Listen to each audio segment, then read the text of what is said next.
Good morning and welcome, listeners, to another episode of the Closers Inner Circle podcast, hosted by your partner in Success Radio. I am your host, Denise Griffitts, and together with my co-host, Ben Gay III, we are diving into the world of sales mastery with a gem from the Closers Part 2. You've heard me say this before, and I'll keep on saying it. These books, parts 1 and 2, are widely known across the world as the sales Bibles. So here's what we're talking about today. No matter what sales terminology a business uses, canceled orders, abandoned carts, or something else entirely, the end result is the same: lost revenue. Every canceled transaction represents a prospective customer who was interested enough to initiate a purchase, but failed to complete it for one reason or another. And those missed opportunities can quickly add up, hindering a company's growth and profitability. So, what we're talking about today is minimizing canceled orders, and that should be a key priority, excuse me, for any business seeking to maximize sales and boost their bottom line. So, identifying the root causes through customer feedback and other tips and tricks that Ben is going to share with us, and then implementing strategies to remove that friction from the buying process can help recapture a significant portion of that lost income potential. And by the way, if you are not yet familiar with The Closers Part 2 by Bengay III, the book delves into the nuanced, sophisticated techniques and mindset strategies used by the top master closers in the sales profession. Ben, today we are opening up to, well, we've been in this chapter for a while, and another thing, because it's a long, a meaty chapter, but we're journeying today to page 249, specifically. I can't talk. Specifically to the segment. If you laugh, I really can't talk. We're going to the segment titled Cut Cancellation. Now, last week we covered Sell from the Audience, which was seriously fascinating. I took notes like a crazy person. I'm still trying to figure out what I was writing. I was just scribbling. So we invite you to revisit our previous conversations, all 9 of them. Like I said, this is a very meaty, very important chapter.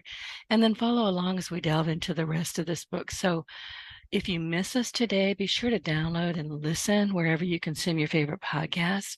And you can also find us on Audible and YouTube. Ben, it's Wednesday. Yes, my favorite day of the week. How are you doing today? Me too. All is well. I got my branches picked up. I had what looked like giant trees fall from the top of my pecan trees. It was just out of the canopy, but they were so huge that it took a crew to get them all picked up. But I have firewood, so there's that. It's Pecan would be a hardwood, wouldn't it? it's a hardwood, and it's going Yeah. to have to dry for a while. But yeah, that and my air conditioner is not repaired yet. But other than that, all is well. So, could be worse, right? For those of you who are not from the South, my air conditioning not working is very bad Oh, news. it is. It's That's like not if a you're casual comment. new, if you're a female, just think about menopause times 100. Even if you are nowhere near menopause, if you're in a house or anywhere in the South without air conditioning, it's dire. It really is. I grew up in the South when air conditioning wasn't common. Even in our house, we had the nicest house in the neighborhood, was not air conditioned. And we had a swamp cooler that sat over in the corner in the living room. And I guess it was better than nothing, but mainly it made everything moist. Exactly. We have so much humidity that the purpose of air conditioning here is to yank the moisture out of the air. Yeah, The swamp cooler would just, oh, I don't even know what they were thinking. That's bad. it was, as I said, it might have been better than nothing, but I don't think so. I just remember being, lifting my shirt off of me where it stuck everywhere. And that was in the days when if you wanted to have people in your store, you hung out a sign bigger than the name of the store that said refrigerated air. Oh, And not air conditioned, refrigerated right. air. And uh, people would flock and then just pretend to be shopping. Mainly they were standing around in the refrigerated air. I've been spending some time in front of the air conditioner vents in my car. It's Mhm. that bad.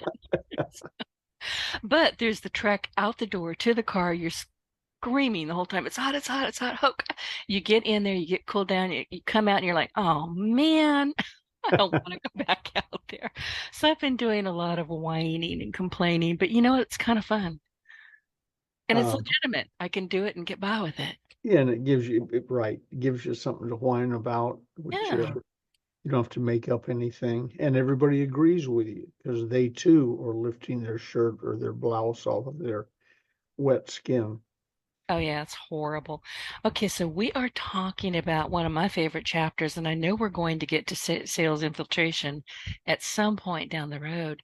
But this chapter, as I've mentioned, is a long chapter for this book. Most of these chapters they're short, they're quick, they're easy to read and digest. This one, you need to think about it, and you need to read it in sections or from beginning to end over and over again because there's just so much in it, and it's Yeah, all great.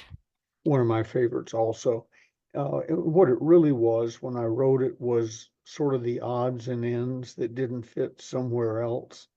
So it's a long chapter made up of many short chapters that are just, if you're trying to teach somebody how to sell, there's those moments when you say, oh, and another thing, I almost forgot, do this. And that's sort of where it came from. But I didn't realize at the time it would become so popular, which it is, not only with you, but lots of folks say they got more out of that than any other part of it. So with that, Right. go ahead. I was just going to say that's what's happened with me. I mean, I love the shorter chapters because I can go, oh, yeah, yeah, yeah, it's over there. And I can grab the book. I've got stickies all over it. And I know where I need to go back and refresh a little bit. With this chapter, there's so much in it. And you ought to see the sticky notes on that one. It really looks like I'm priming for a college examination that I know I'm going to fail. I'm just not going to make it all the way through there. It just has so much great stuff. So I can see why people go back to that chapter over and over again because there's something for everybody.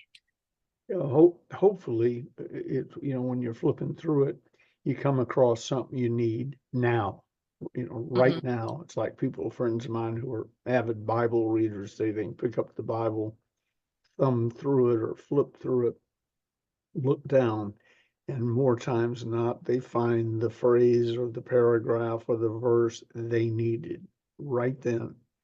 And so I enjoy it when I hear that occasionally. Well, I've been through that book so many times. I don't even know how many years it's been here, and I'm in it all the time. I will pick it up and just go, now what was it Ben said? Oh, yeah, there it is. I've opened it and closed it, opened it and closed it so many times it kind of falls to where I need it to go. Yeah, and if that's true, you need to really zero in on where it flips to or opens up to, because obviously you didn't get it the first 20 times. I didn't. You're, Hey, are you going to say that's a girl thing? yeah, no, it's also a Ben thing.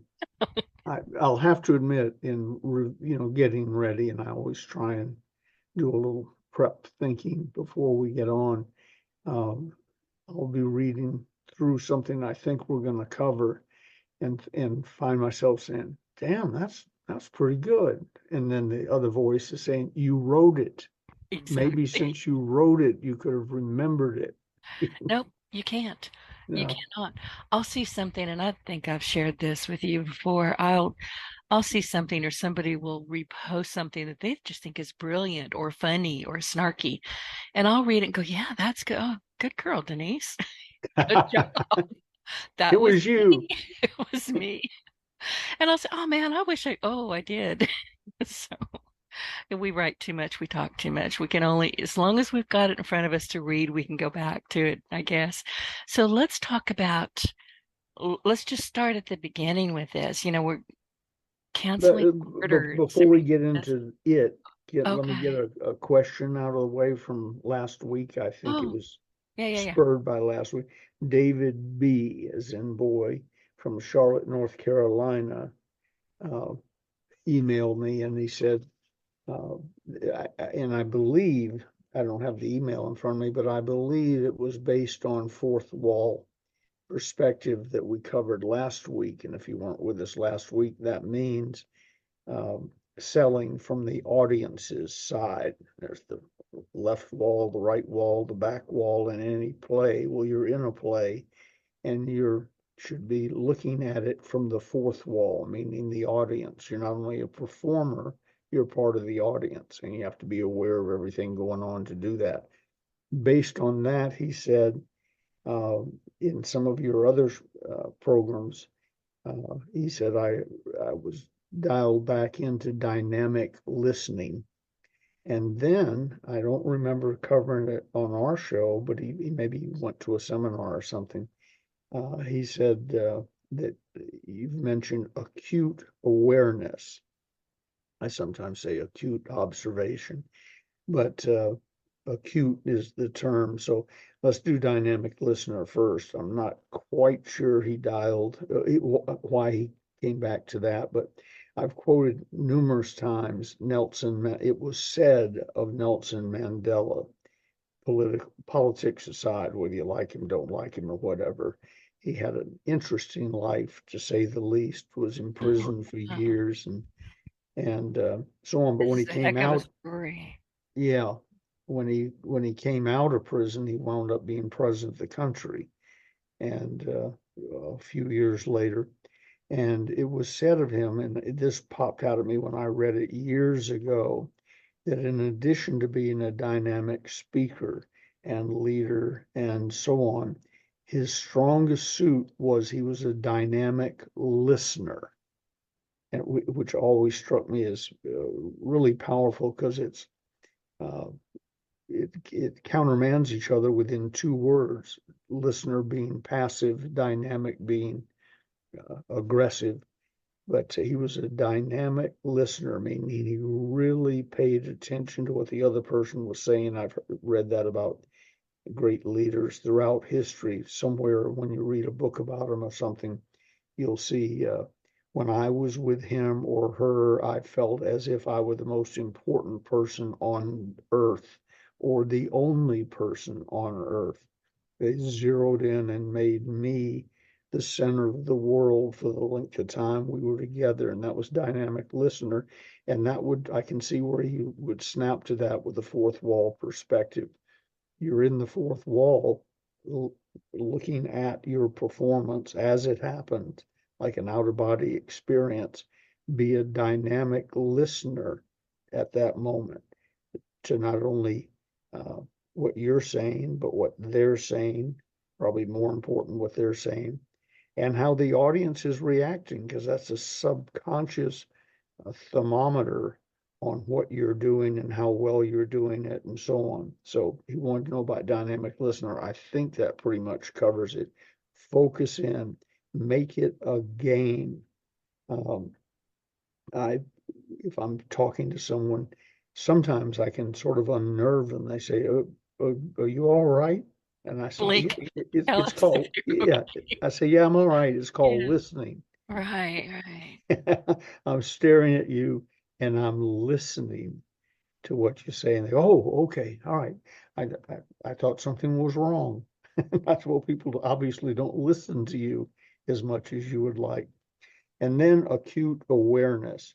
And that's sort of a cousin to dynamic listener. Acute awareness or acute observation means that you are aware of your surroundings.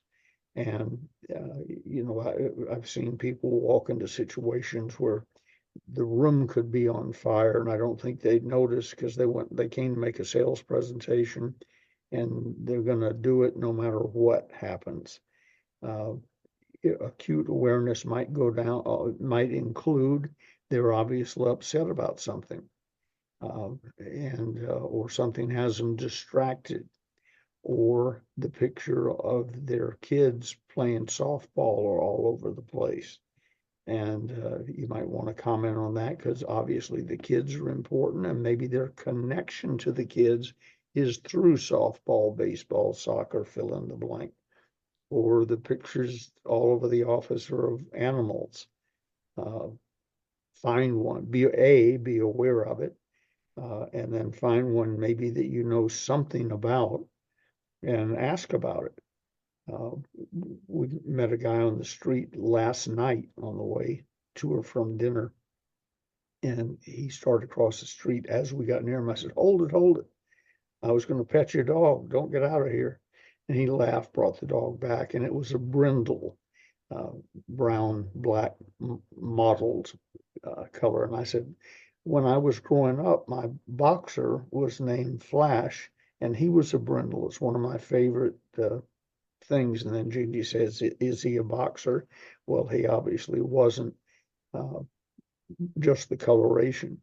But he said a cute thing. We're patting him, and he's thrilled that we're paying attention to him. I said, "By the way, this is a great chick magnet.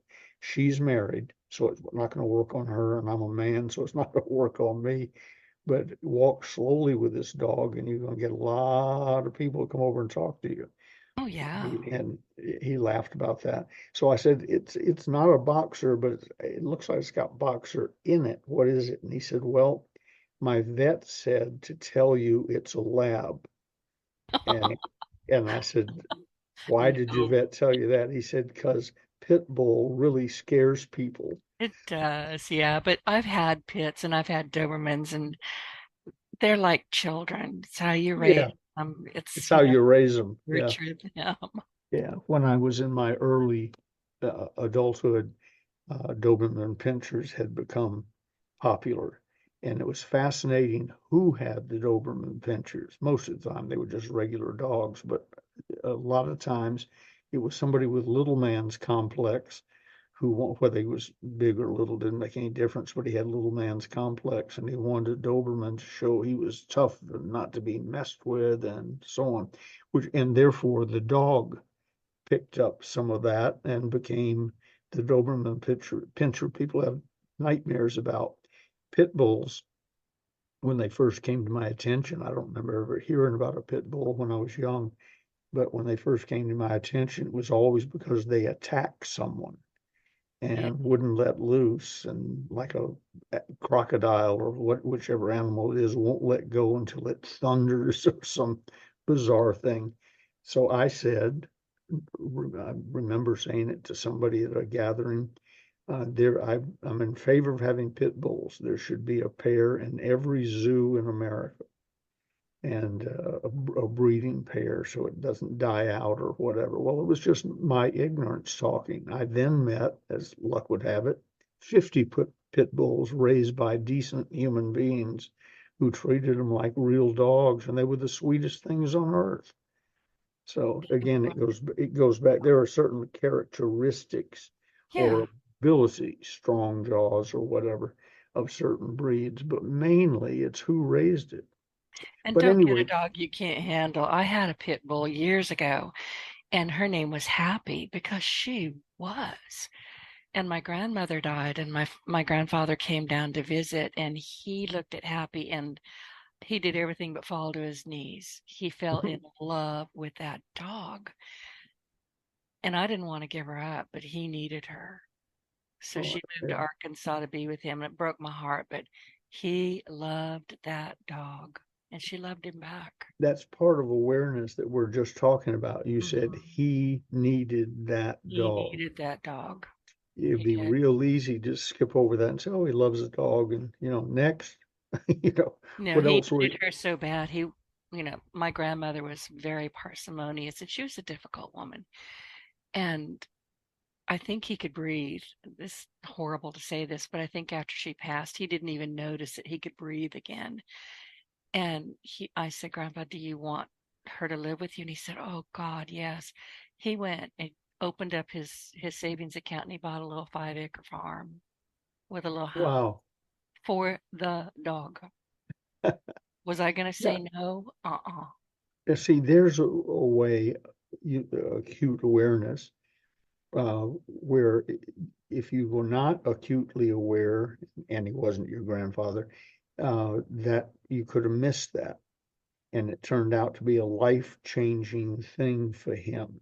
Oh, This guy it with a did. dog last night, acute awareness, a way said of people, the way to a woman's heart is through her child's hand.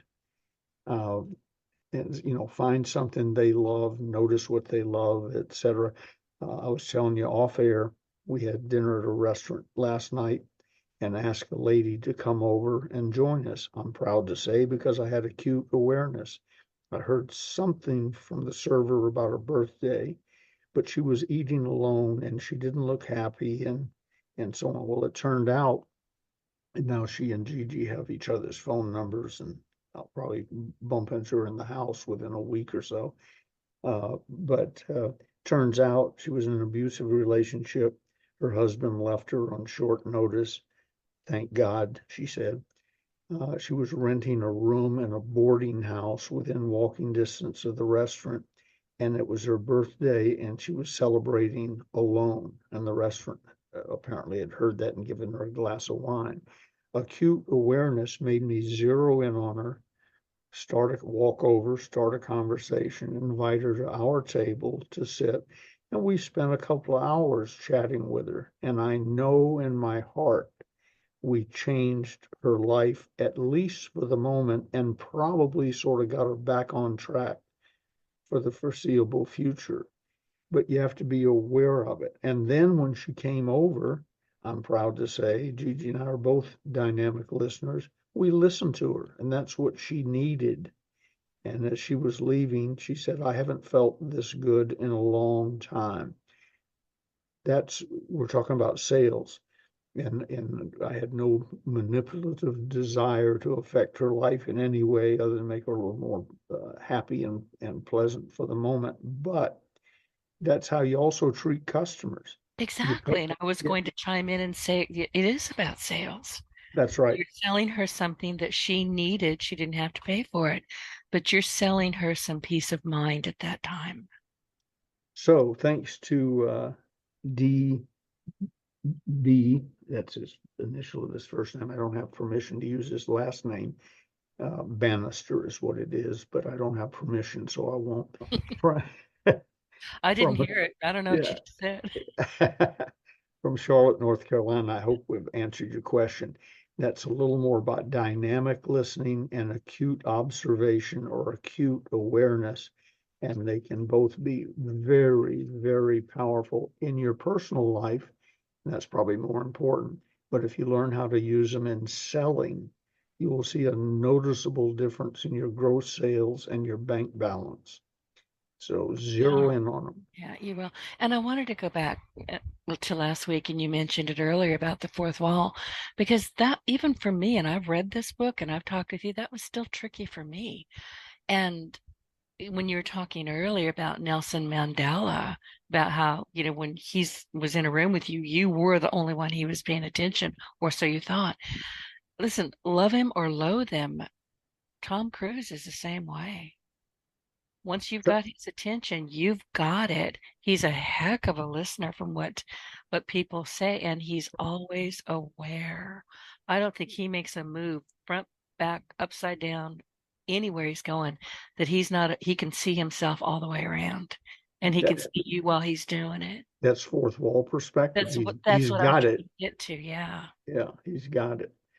So anyway, I hope that is of help. And we were supposed to be discussing cut cancellations on page 249. That's down at the bottom of page 249 in the closers part two. And the overriding point of that, I don't want to read the book to you, but the overriding point of that, we were talking about cancellations. Uh, Cancellations, they thought it over and called back and backed out, had excuse, whatever you call it in your business. Uh, the, there is always going to be a cancellation rate. If not, you're just an order taker. Checkers at the grocery store generally don't have cancellations. Uh, Automobile salespeople do, realtors do, because there are many variables at play, and it's not something you don't need a car like you need a loaf of bread. So there'll always be some points. And in each industry, there are norms. One of the examples I use in the book is somebody or an industry has about a 5% chargeback or cancellation rate, and that's normal. If you have less than a 5% back out rate, they get a little concerned about you because you're not pressing hard enough. You're letting things just sort of slip in, and that's wonderful if they stick, but frequently they don't because they haven't thought the process through enough. And by the same token, if you have too high a cancellation rate in a 5% industry, 10% would certainly be too high. 0 would be bad. 10 would be bad. You're not pressing hard enough, or you're pressing too hard. Or, and the bigger point in that chapter was perhaps you're shading the truth. Yeah, it's a scam. It could very well be. Yeah, yeah, And these days, that's well, we hear a lot about scamming, don't we? certainly do. I've gotten where I use voicemail more frequently than ever before. I just figure go there and tell your story. It might be, hi, this is Bob, call me back, in which case I'll call him right back. But if if you got some sort of scam, or you want to redo my website, or you've got I give you 1,000 in a month, you're going to give me back 10,000 guaranteed, and so on, then I don't want to waste my time listening to it. I'll let voicemail handle that. And that's because uh, there's so much stuff. I probably get 500 emails every morning when I get to the office. I look through them. I do it on screen, not on my phone. And on a good day, I might open 10. The rest of them have a poor subject line, uh, and or they're doing the same scam, same opening lines. I've heard, 2,000 times earlier in that month. So once I see that, it's just click. I don't know who you are. I know why you're calling. You're trying to cheat me out of money. We've gotten so scam oriented. It's even more difficult for an honest person to do well in selling, because they've always thought we were liars, cheats, and thieves, but it was pretty easy to get over it, get through it, by bringing it up first and bragging about it. J. Douglas Edwards' term. If you have a built-in objection, bring it up first and brag about it. Well, salespeople have a built-in objection. You're a salesperson. Therefore, you can't be trusted. So you bring it up first and brag about it. Now, with the spams and the scams and the steal your house stuff going on, the problem is much more serious than it used to be. When I get a phone call and the caller ID says spam risk, Yeah, I uh, have that too. yeah, if I've got time, I'll sometimes take those calls and say, it says you're a spam risk. What are you selling? Well, I'm not selling anything. Do I know you personally? No. No. Then this conversation is over. Have a nice day. And I go on. But that's the era we live in, and you gotta be an acute observer on that subject, in that it is going on, and you got to deal with it. And fourth wall perspective, for instance, gives you a lot of help. The other thing that we had to do with this gentleman who's uh, his closing rate was too high at one point and too low at another. Uh, they need to have a complete understanding of what they bought. Uh, some people don't like to do that because they're afraid they're going to bring up some problem and remind the customer of it and cause a problem. If you're a sales infiltrator, later in the closers part 2, you've overcome that. You handled it up front. You've agreed to certain terms. One of my favorite terms in selling is straight. I'll be straight with you, you be straight with me. So we've overcome that and we've got it up front. But since their gun is cocked and they're waiting for you to do something wrong or question your credibility, then you must be clear on what they're buying, and the good news and the bad news. There's good news and bad news to almost everything. And if you've got some bad news in your product, mention it. They suspect it probably already, or they've heard it from a friend, or they're soon to experience it. So you want to get the surprises out of the way. There's an old saying, I forget whether I made it up or I heard it from somebody, but whatever, confused minds don't buy. Well, confused minds also back out of sales. And so your job is to present your product honestly and so on, and not only don't lie to them, don't allow them to have a misconception. One of the problems I've had with salespeople, and I think it came up in this chapter, was the customer sensed they had been deceived on sometimes a minor little point, and the salesperson says, "Well, I didn't tell them that. They thought that up on their own, and I just let it slide." Letting a misconception slide is the same thing as you telling them something that's not true.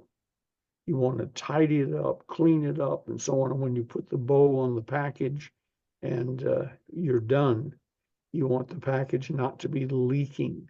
You don't want Right. stuff coming out through the Right. cracks. Or it shouldn't smell bad. Yeah, it shouldn't smell bad. And when they Dude. get home and show it to their friends, people shouldn't be in a position to say, "Oh, did they tell you about this?"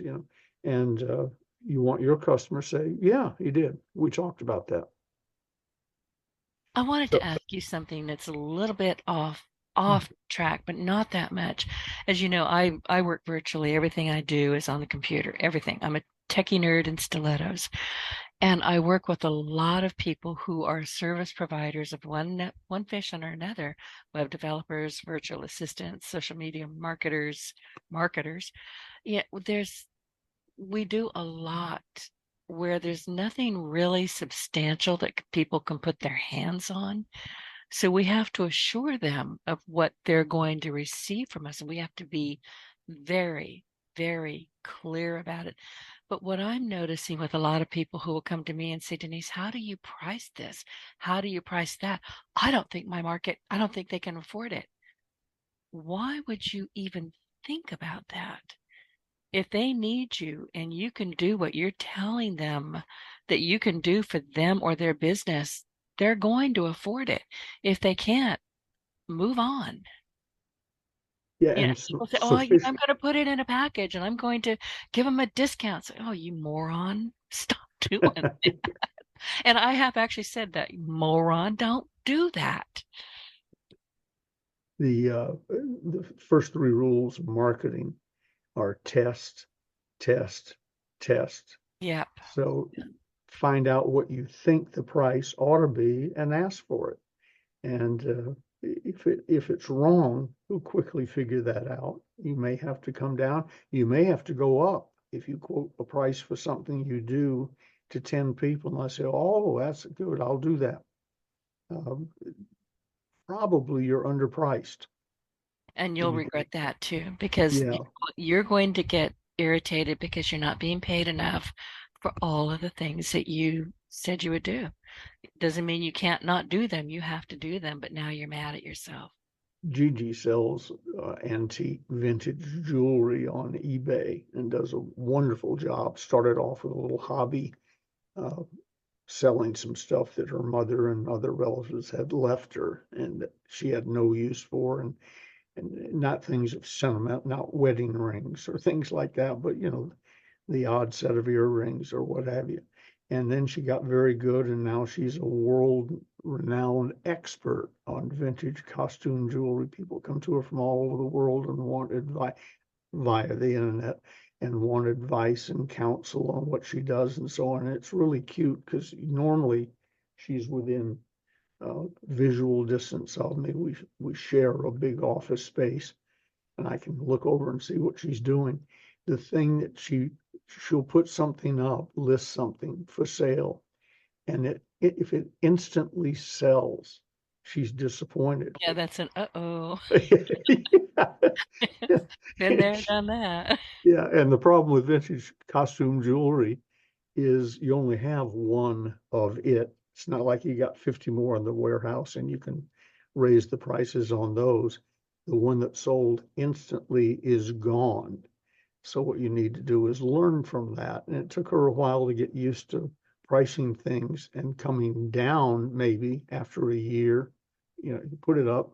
If a year later it hasn't sold, you might want to take another look at it because she's got lots of people looking at her site. But instant sales, she has learned she priced it wrong. And that's true with this. So test, test, test. You can always come down. You can never go up. But I don't come down on the rare occasions. I've been at this long enough to pretty much know what people will pay for what I do.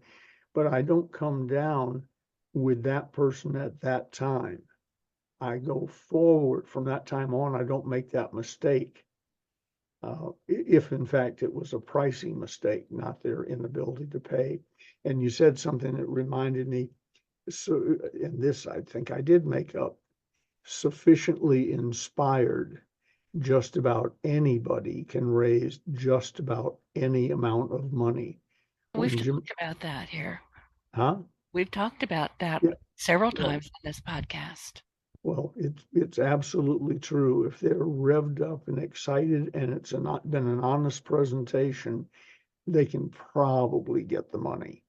Rucker and I joined a multi-level marketing company many years ago. We didn't have the $3 to get in and out of the garage. We discovered after the fact, unless our parking ticket was validated by the bank that owned the building. And I didn't have an account at the bank, so we just ran the gate and left. But we had heard a presentation that required $5,000, and I don't know, less than a week later, and that's $50,000 in today's money.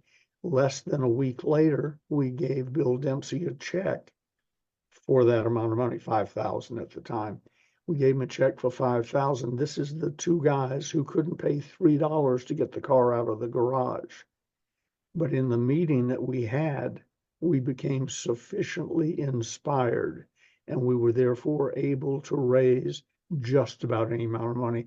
I'm not sure what amount we couldn't have raised, but we were excited and motivated and so on. But it was based on an excellent presentation that made me believe we could make millions of dollars. And we did.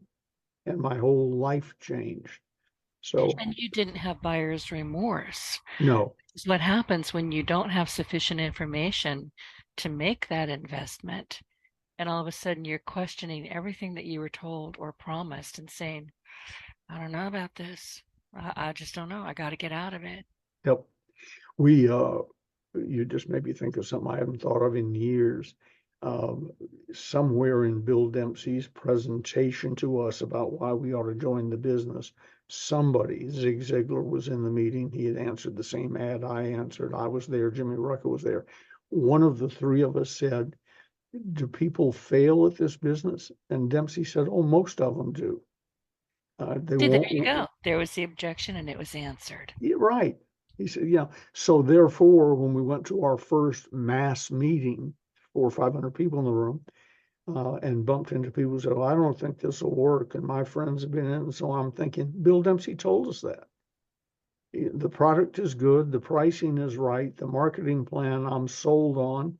This is great. But Dempsey said most people won't work and won't follow the plan. And so most people that come into the business, over 50% for sure, they didn't fail, they just didn't make any money. They And didn't they just lose. kind of faded away after a while. Yeah, they just, Yeah. exactly. That's a great example. No one ever resigned.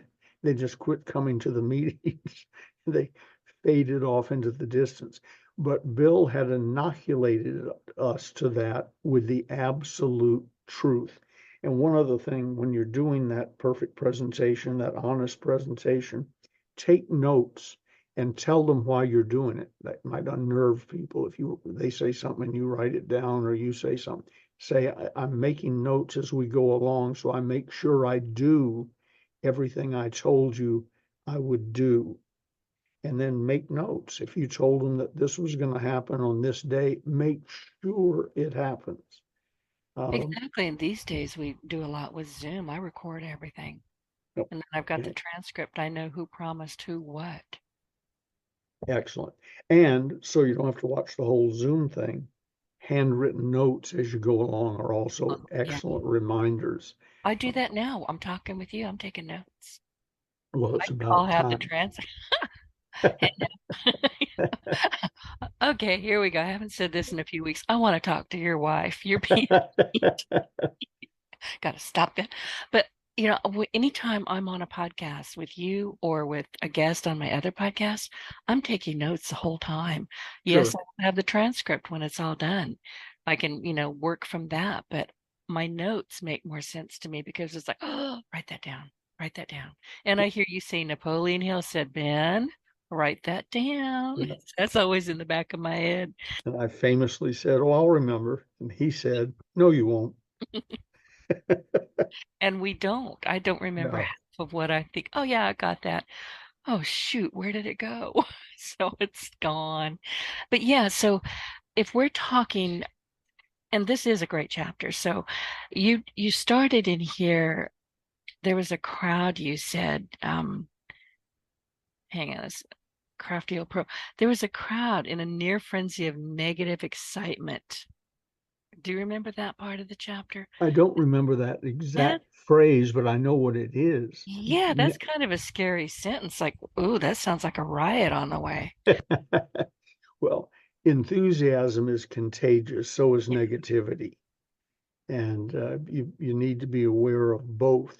You can create enthusiasm, but you have to control negativity, get it under control, acknowledge it, that that's happening, and then handle it with specific answers.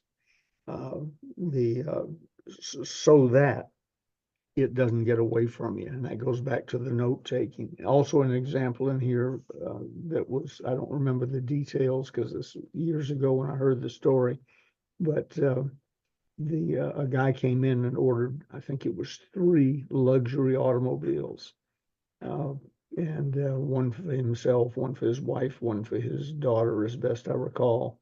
And I called him the oil baron. But when the cars were brought around and for delivery, one had dust all over it, been sitting in the garage. Another one had a slight dent in it, and there was something wrong with the third one. And the guy who'd already been dropped off, since he was picking up 3 cars, he didn't think he needed a ride home, asked to borrow the phone and before cell phones, and called his office and said, somebody send somebody to pick me up. This has fallen through. Then he called his bank, stopped payment on the check.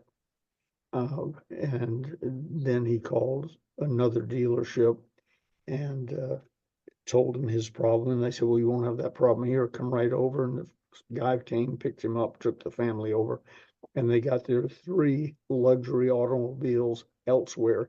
And the sale total between the 3 was like $500,000 25, 30 years ago. It was a huge sale and a huge loss because the salesperson didn't make sure.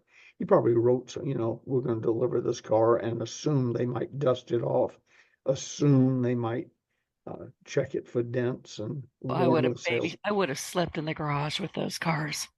I Yeah, would have babysat the heck out of them. yeah.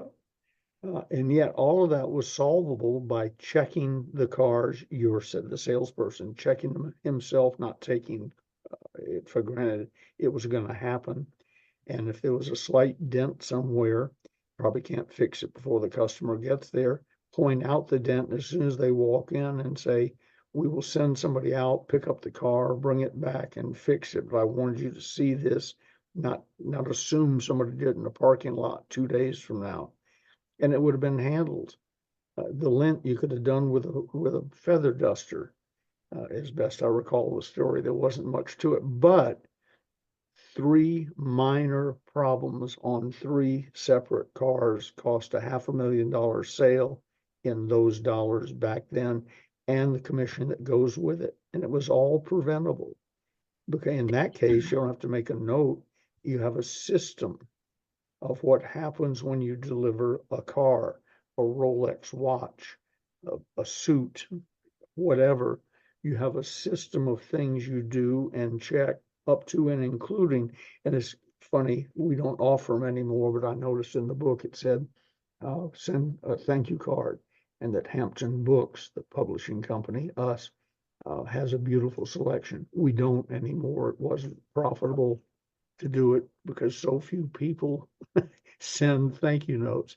But you can get generic thank you notes at your local grocery store, and you make it Amazon, buy 100 of them at Amazon. I do.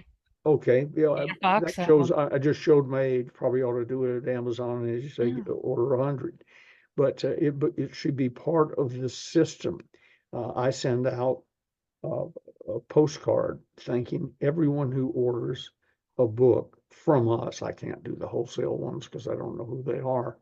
But if they order it directly from our office, I fill out a postcard and send it to them, thanking them for their business.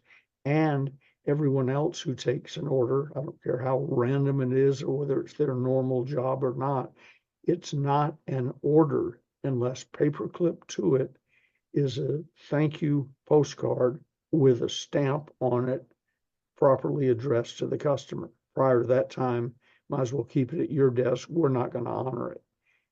I gave up saying, and don't forget to send the thank you card, made it part of the system. So you check the car, you send the thing. During casual conversation, you find out as much you possibly can about birthdays. I like to kid with people that Harvard put out a study that there are actually only two birth signs, Leo and miscellaneous. So you can I have never guess which heard one I that. am. So, you bring up something like that and say, when is your birthday? And, April 12th. Fine, super. And you surreptitiously put that in your notes. And now, because of a system, next April 12th or April 9th to get it there in time if you're going to mail it, next April 12th, the birthday card shows up. And that's either from their new salesperson source of cars or from somebody they talked to one day, in which case they'll be pleasantly surprised and they're going to Yeah. buy another car anyway. That wasn't the car you sold them, probably wasn't their first car and will not be their last car. See So what treat them right and stay in touch. exactly. And what we're talking about here is actually being memorable. Mm-hmm. That doesn't mean you have to be in their face. Hey, Ben, how are you doing? I haven't talked to you in a long kind of time. Let me tell you what I'm up to now. That's not memorable. That's annoying. Mm-hmm. But if somebody shows up and you don't expect them to, and it's a kindness, like a birthday card. I've gotten two sympathy cards from Chewy's recently and from my veterinarian because my little 19-year-old cat died, broke my heart. And I've got these two beautiful cards on the mantle, and I just kind of give a sad little smile every time I go by there. But it's memorable. I And will always remember that they did that. listen up, salespeople. Denise has them on her mantle. I do. Yeah, that's not open the card, look at it, and throw it in the trash. If it's memorable and timely and appropriate, there'll be a reaction long after. There's a file cabinet behind me. My office is a working office, not a show office. And there's one of those tall file cabinets, storage cabinets, I guess, behind me.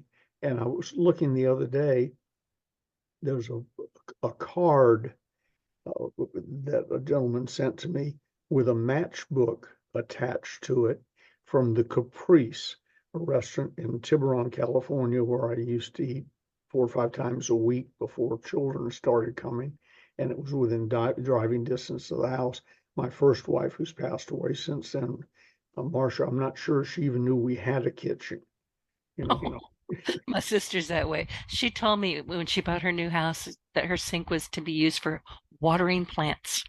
That was it. It was yeah. the sole purpose. Well, this card is from the Caprice because I had mentioned that the Caprice is where I was the night I found out I'd been made president of the company, when I found out what the Oh, mystery prize was. And this guy heard that story. I don't, he's not from that area, so I'm sure he didn't fly to it to get it, but he happened to be at the Caprice after he heard the story, got a card and a match cover. I didn't know they had match covers. I wasn't smoking, but a match cover from Kirby Atterbury's Caprice restaurant and said, I just wanted to have this as you wanted you to have this as a memory of something that's special that happened to you at the Caprice. I've had that card. I read it yesterday. I've had that card on that stuck to the front of that storage cabinet. But I'm guessing 20, it's not dated beneath his signature. I'm guessing 20, 25 years. That's And it how made you much smile, didn't it? When every time. you went right back to where you were. Yep. Yeah. Even yesterday, for the first time, I didn't know if that matchbook was a showpiece or if it was really a matchbook. I ran my thumb over that area that where you scratch the match, that sandpapery area, and because I'd never checked that before. It's an actual matchbook Oh, from the Caprice. 25 years later, he remembered it touched my heart. oh, So those are the little things that if he called me, I haven't talked to him in years, but if he called me and say, Ben, I want to tell you about something, I would listen intently exactly. to him. I may or may not buy, but I would listen intently to his proposition because he cared. And I think that's the part that people on both sides of the sales aisle, whether we admit that we're salespeople or not, and listen, everybody, we are. If you're trying to get somebody to date you, you're in sales. If you're trying to negotiate the price of steaks down, you're an idiot. It's not going to happen. But we are in sales all of the time. So just deal with it, learn how to deal with it. But when you're kind to people and you leave a good memory with them, they're not going to hate you. It doesn't matter if they identify you as, oh my God, another salesperson. There's still going to be that soft spot that you engendered there. They're going to remember you. Yeah, and which goes back to a phrase that I know came from me. Uh, People like to do business with people they know, like, trust, and with whom they feel safe.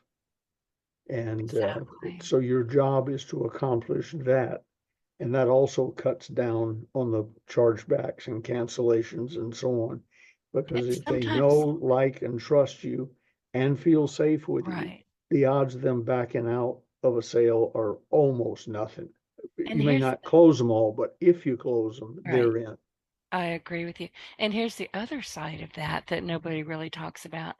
Sometimes when you're trying to close a deal or you're trying to maybe persuade somebody to, in my case, let me build their website or whatever it is they need, there may be a point in the conversation that I'm backing out of it because I'm not going to be a good fit or they're asking for something that either I don't have the wherewithal to do it or I think it's a bad idea, which is mostly the case. And I'll just say, listen, I would love to help you with this, but I'm not your person. Can I recommend you to someone else? Excellent. And then you're not mad every time you look at your Uh-uh. calendar and see that they're they're Yeah, due at 2 o'clock today. exactly. And it turns out almost 100% of the time that that was the best idea for both of us. Mhm. Because if I know I'm not going to be a good fit for you, I'm not going to try to hammer it down. Oh, yeah, I need the 5,000 or $10,000. I'm not going to do it because we will both be sorry. And you and I have talked about this before. Once somebody's mad at you, everybody knows about it. Just Right. don't put yourself in that position. I had on a little more negative slant on the same point. A guy was trying to become a mentoring client, and I talked to him just enough in the, for lack of a better word, the sales presentation. I don't sell my mentoring services. They sell me on being a mentee. Right. And but I brushed him aside and and didn't call back. I wasn't supposed to, but my point is I didn't follow up, didn't harass him in any way. And then there was another call from him and maybe another one. And finally he said, I get the feeling you don't want me to buy your service or you don't want me to work with you. I said, that's right. And he said, why? I said, I don't like you. Yeah, I've had that same conversation. Only I said it like this. I don't like you. I'm which not is going to ridiculous. look down at my Yeah. calendar and see that at 2 o'clock on Friday, I've got to talk to somebody I can't stand. Yeah, there exactly. It's a no-win for everybody. We are, geez, we're running out of time. This is All always right. so fast. Before I reluctantly let you go, tell people you talked about your mentorship. Tell people where they can find that and the books, the sales Bibles. How can they connect with you? And everybody, who if you're listening still, hope you are, ask us questions. We really do want to hear from you and we will answer them. And if we don't have an answer, we'll make it up. We have fun with it. So just ask Never us let the questions. never let the facts get in the way of a Do. good story, as we Southerners are fond of saying. The way you get in touch with me, I'd love to hear from you anyway, or send a question to Denise or me. But my email is BFG3, stands for Benjamin Franklin Gay the Third, BFG3 at directcon, DIRECTCON.net. And if you're interested in the mentoring program, just put mentoring on the subject line. I don't have any openings right now, but you can join a short line of people that are waiting for an opening. First come, first serve, first approved, first, then first come, first serve. And I'd love to hear from you. And just a question. But that's my email.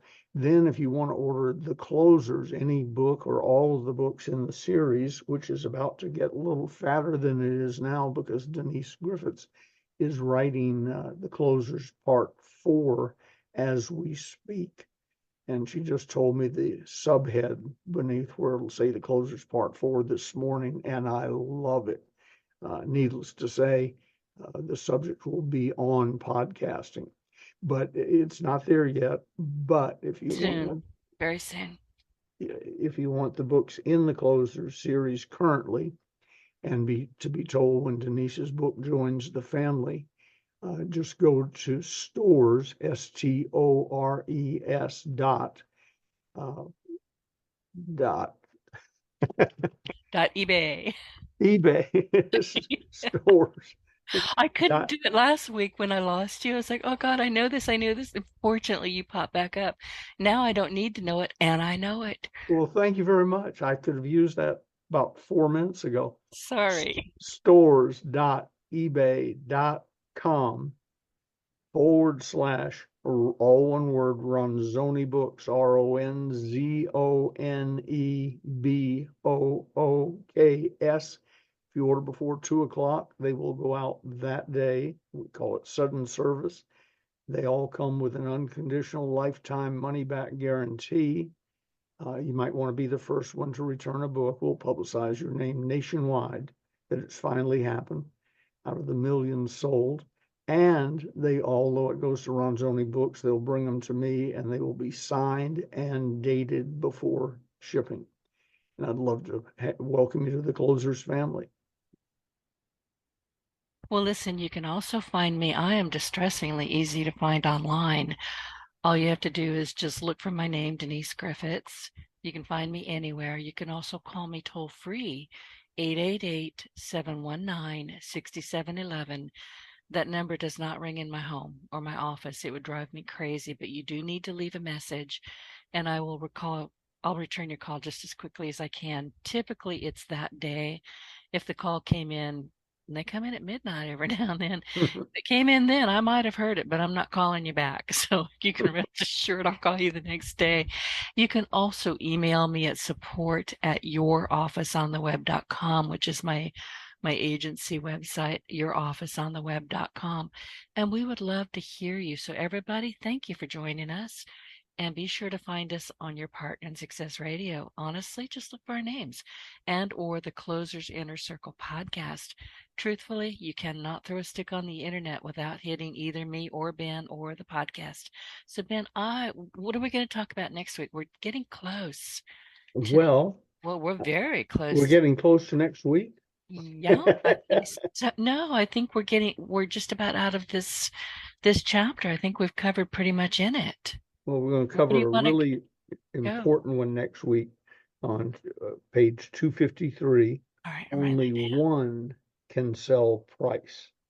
And we'll get around the price objection, and that price is not the answer. Okay, God, no, it's not. Had to learn that one the hard way. Okay, so page 253. All right. Well, Ben, thank you for sharing this hour with me every Wednesday. I am so grateful that we have a chance to do this. Me too. You have a wonderful rest of the day, week, and weekend. I'm going to go kick some kind of butt. I'm not sure what it's, might be my own probably, but something's going to get kicked. So I'll talk to you later. Bye. Bye.